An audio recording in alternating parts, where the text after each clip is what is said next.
கர்த்தர் மற்றவருமாகிய இயேசு கிறிஸ்துவின் நாமத்தினாலே யாவருக்கும் வாழ்த்துக்களை தெரிவித்துக் கொள்கிறேன். 1555 ஆண்டு நிக்கோலஸ் ரெட்டி என்ற ஒரு பெரிய போதகர் சுவிசேஷ எதிர்ப்பாளர்களால் ஆட்சியாளர்களால் கைது செய்யப்பட்டு மரண தண்டனை விதிக்கப்பட்டு சிறையிலே வைக்கப்பட்டிருந்தார். அவருக்கு மரண தண்டனை நிறைவேற்றும் முந்தின நாள் அவருடைய சகோதரரை வந்து அவரை பார்க்கும்படிக்கு அனுமதித்தார்கள்.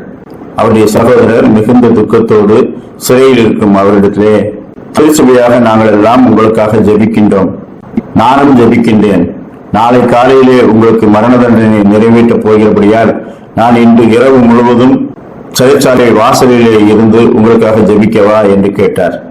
அப்பொழுது அந்த போதகர் சொன்னார், நீங்கள் எங்கே இருந்து ஜெபித்தாலும் அது நல்லதுதான், ஆனால் நீங்கள் இங்கே தங்கி இருக்க வேண்டாம், நீங்கள் திருச்சபையோடு சேர்ந்து ஜெபியுங்கள்.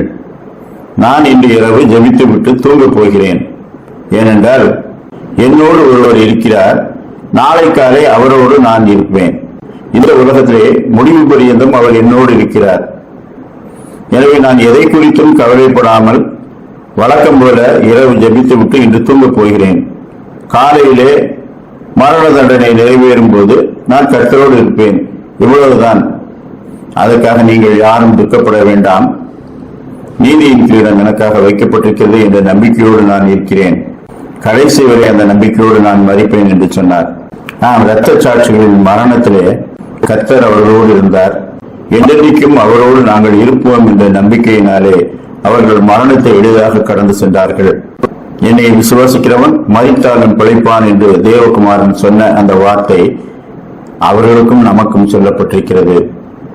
அவரை விசுவாசிக்கிறவன் ஆக்கினைக்குள்ளாக தீர்க்கப்படான். அப்படியானால் நிச்சயத்தை குறித்து நமக்கு ஒரு நம்பிக்கை உண்டென்றால் அது தேவகுமாரனை நாம் விசுவாசிக்கிறபடியினால் தான், நம்முடைய நற்காரியங்களினால் அல்ல, நாம் பக்திமான்களாக வசித்தோம் என்பதல்ல. நம்மோடு ஒருவர் இருக்கிறார், அவரை நாம் விசுவாசித்து அவரோடு இருப்போம். சங்கீதம் 23:4, நான் மரண இருளின் பள்ளத்தாக்கிலே நடந்தாலும் பொல்லாப்புக்கு பயப்படேன், தேவரீர் என்னோடே கூட இருக்கிறீர். 2 தீமோத்தேயு 4:7, நல்ல போராட்டத்தை போராடினேன், ஓட்டத்தை முடித்தேன், விசுவாசத்தை காத்துக் கொண்டேன்.